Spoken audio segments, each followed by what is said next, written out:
Salam jumpa Romo Miki dan teman-teman sekalian. Perjumpaan kali ini kita via virtual. Perkenalkan, nama saya Mikael Octavianus Siombing. Saya dari kelas Retorika A.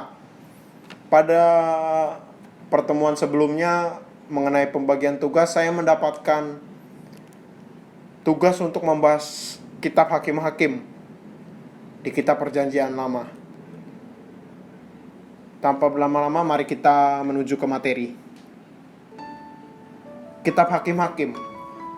Perlu kita ingat, setelah Yosua memimpin bangsa Israel ke tanah perjanjian, ia pernah berkata kepada mereka untuk tetap setia akan perjanjian mereka dengan Allah, untuk mematuhi hukum Taurat.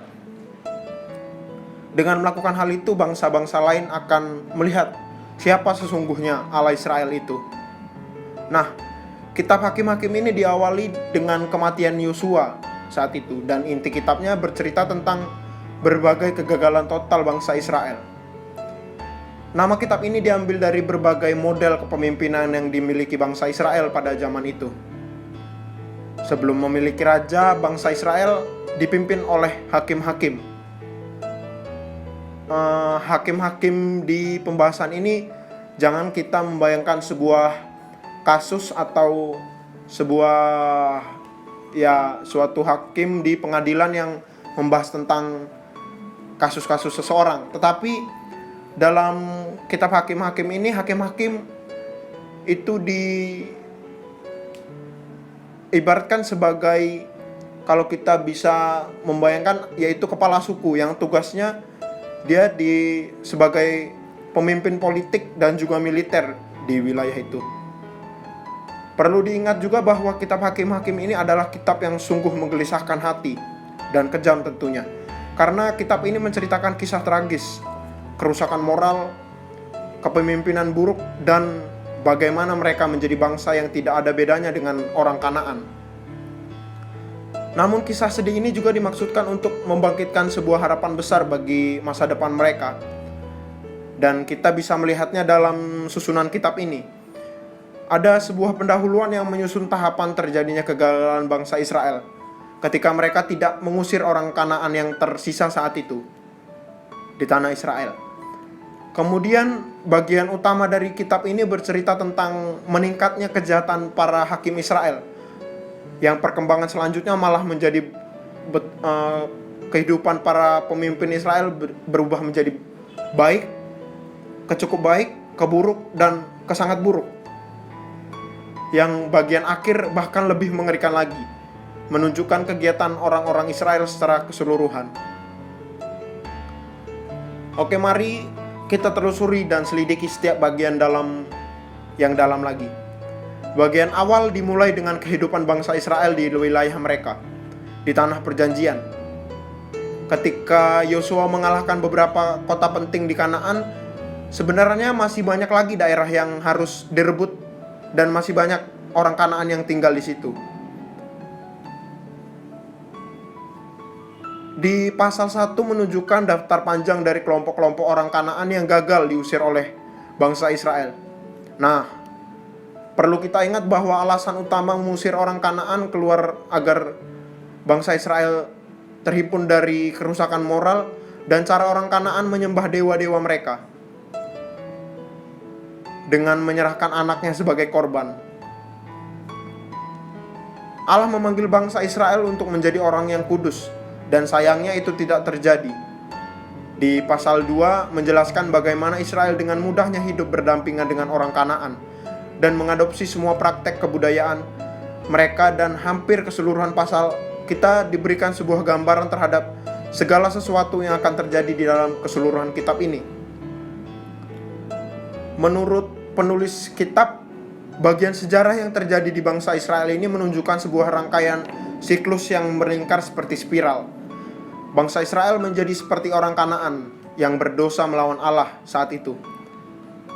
Lalu Allah mengizinkan mereka dikalahkan dan ditindas orang Kanaan. Akhirnya bangsa Israel menyadari kesalahan yang mereka lakukan dan bertaubat. Kemudian Allah membangkitkan seorang penyelamat, seorang hakim dari antara orang Israel yang akan mengalahkan musuh dan membawa mereka ke era yang penuh kedamaian. Namun akhirnya Israel kembali berbuat dosa, dan kemudian hal itu serupa terjadi lagi secara tidak langsung. Yang dapat saya simpulkan, siklus itu menggambarkan pola dan alur selanjutnya dari kitab ini, yang spiral seperti tadi, terulang seperti itu. Dalam setiap kisah 6 hakim utama diceritakan di sini, yang awalnya diawali dengan 3 hakim pertama, yaitu Oniel, Ehud, dan Deborah. Adalah kisah petualangan yang sangat berani dan penuh pertumpahan darah, baik untuk hakim itu sendiri atau orang-orang yang membantu mengalahkan musuh mereka dan membebaskan orang Israel. Sedangkan kisah tentang 3 hakim selanjutnya itu lebih panjang dan berfokus pada lemahnya karakter mereka dan semakin buruk. Kita membahas satu persatu. Yang pertama, Gideon. Dia memulainya dengan cukup baik, meski awalnya dia seorang yang penakut, tapi kemudian dia percaya bahwa Allah dapat menyelamatkan bangsa Israel melalui dirinya, sehingga dia dapat mengalahkan tentara Midian yang besar hanya dengan 300 orang pasukannya, sambil membawa obor dan kendi. Namun ia sangat pemarah. Ia sampai tega membunuh sesama Israel lainnya karena saat itu masyarakat Israel lainnya tidak mau membantu dalam peperangan yang ia lakukan. Yang lebih buruknya lagi, ketika ia membuat sebuah patung berhala dari emas jarahan yang dirampasnya dalam peperangan dengan bangsa Dan. Setelah diamati, bangsa Israel menyembah patung itu sebagai Allah mereka, dan siklus itu pun terjadi lagi. Yang berikutnya, Yefta. Yefta adalah seorang perampok kejam yang tinggal di atas bukit. Dan ketika kehidupan di Israel semakin buruk, para pemuka Israel datang untuk memohon bantuan. Nah, ia adalah seorang pemimpin yang sangat ditaati saat itu, memenangkan banyak pertarungan melawan orang Ammon, dan sayangnya dia tidak mengenal Allah Israel. Dia memperlakukan seperti Allah orang lainnya, dikarenakan dia bersumpah mengorbankan anak perempuannya jika ia memenangkan peperangan. Kisah tragis ini menunjukkan betapa dalamnya bangsa Israel telah jatuh. Mereka tidak lagi mengenal karakter Allah sendiri, sehingga menggiring hidup mereka pada pembunuhan dan ibadah palsu. Hakim yang terakhir adalah Simson, dan sejauh ini adalah hakim yang terburuk. Awal hidupnya sangat menjanjikan, namun ia tidak menghormati Allah Israel. Hidupnya sembarangan, kejam, dan sombong. Dia memang selalu menang telak dalam pertempuran strategis melawan bangsa Filistin, namun mengorbankan integritasnya dan hidupnya berakhir dalam kerusuhan di sebuah pembunuhan massal. Mungkin kita mengetahui saat Simson meruntuhkan sebuah gedung oleh kekuatannya. Ini catatan penting yang kita perhatikan di pembahasan kali ini.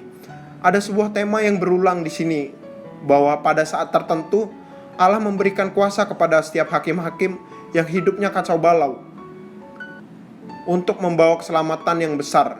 Kenyataannya bahwa Allah memakai orang-orang ini tidak berarti bahwa ia mendukung semua pilihan dan tindakan para hakim-hakim. Allah telah berkomitmen untuk menyelamatkan umatnya, namun ia harus bekerja sama dengan para pemimpin yang lainnya. Atau bisa kita simpulkan dengan cara berpikir hakim-hakim tersebut. Keseluruhan bagian ini menunjukkan betapa buruknya kehidupan yang mereka miliki. Mereka tidak bisa lagi memisahkan orang Israel dan orang Kanaan, dan itu hanyalah para pemimpinnya. Bagian akhir menunjukkan titik terendah dari bangsa Israel secara keseluruhan. Ada 2 kisah tragis yang saya baca dari kitab ini.